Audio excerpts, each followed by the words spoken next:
వెనుకబడ్డ మన ఉత్తరాంధ్రాకి సంబంధించి ఉద్యోగాలు ఉపాధి అవకాశాలు కల్పించడానికి ముందుకున్న లోకం మాధవ్ గారికి,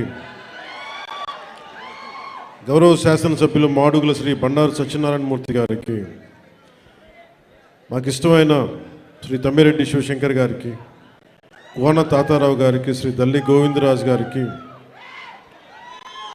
ప్రతి ఒక్కరికి,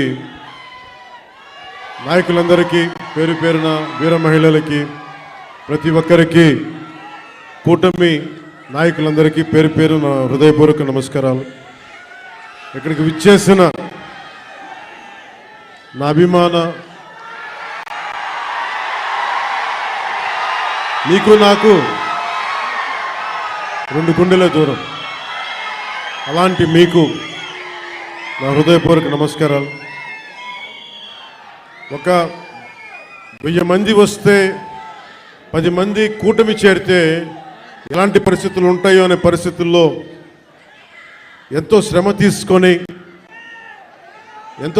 తీసుకొని పోలీస్ అధికారులందరూ కూడా సహకరించినందుకు వారికి నా హృదయపూర్వక నమస్కారాలు చెప్పబోయే ముందు, మనకి ఈ వేదికనిచ్చిన vice chancellor Andhra university professor GP Rajasekhar గారికి నా హృదయపూర్వక ధన్యవాదాలు.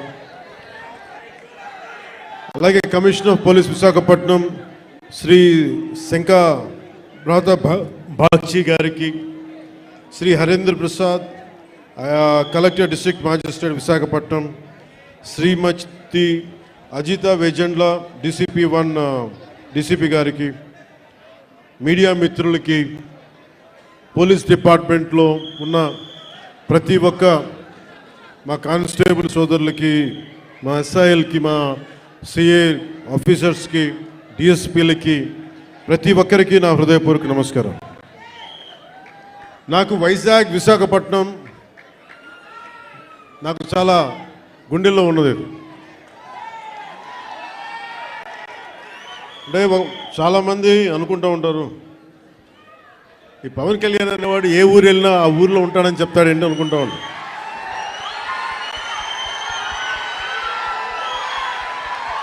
సత్యానంద్ గారు,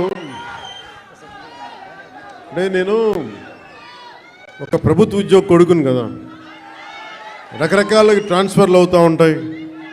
ఇందాక సత్యానంద్ గారు చెప్పినట్టుగా నాకు విశాఖపట్నం తోటి నాకు పరిచయం ఏంటి అంటే, నాకు ఈరోజుకి గుర్తులేదు, 92లో నన్ను పిలిచారండి. 92 సత్యానంద్ గారు.